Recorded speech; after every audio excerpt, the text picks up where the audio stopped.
Assalamualaikum warahmatullahi wabarakatuh. Shalom, salam sejahtera bagi kita semua. Perkenalkan, nama saya Daniela Mualalase dengan NIM channel Daniel24040. Pada hari ini saya ingin mempresentasikan tentang konsep dan pencatatan kewajiban jangka panjang dan ekuitas. Dalam akuntansi, kewajiban jangka panjang dan ekuitas merupakan bagian penting dalam struktur keuangan suatu perusahaan.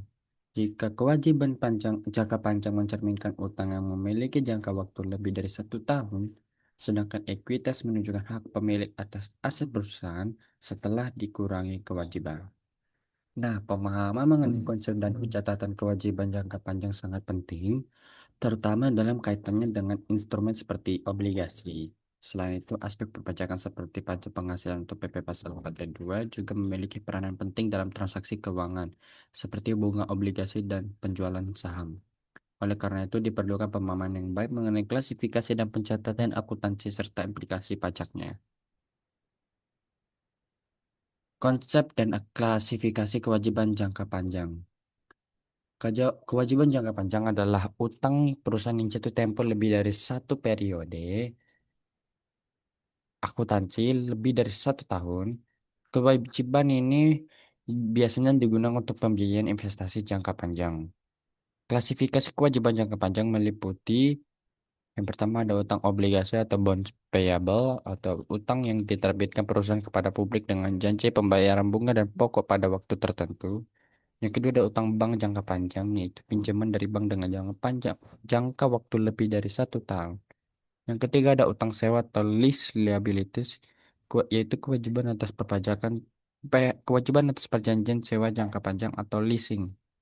Yang keempat ada utang hipotek atau mortgage payable, yaitu pinjaman yang dijamin dengan aset tetap seperti tanah atau bangunan. Yang terakhir ada kewajiban pajak tangguhan, yaitu kewajiban pajak yang akan dibayar di masa depan akibat perbedaan temporer. Akuntansi utang pajak PPh Pasal 21 atas gaji karyawan. PP Pasal 4 ayat 2 merupakan pajak final yang dikenakan atas penghasilan tertentu, salah satunya bunga obligasi. Jadi, objek pajaknya itu bunga obligasi yang diterima investor dikenakan pajak final. Maka tarif umumnya itu biasanya dikenakan sebesar 15% dari bunga obligasi. Dapat berbeda sesuai regulasi terbaru.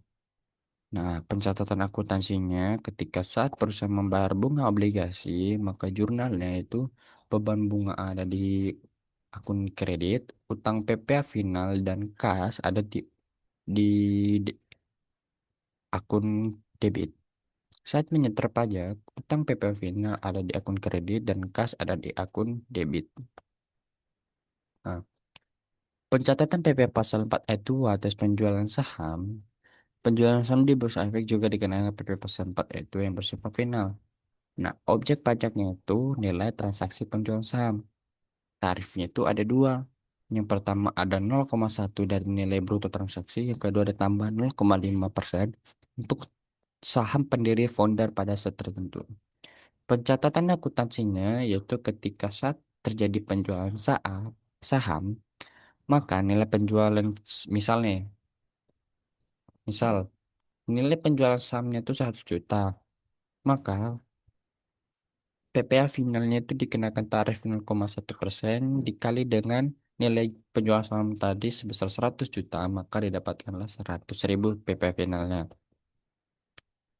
Nah, jurnalnya itu kas dan beban pajak final ada di akun kredit, yaitu kas 99.900.000 dan beban pajak final sebesar 100.000.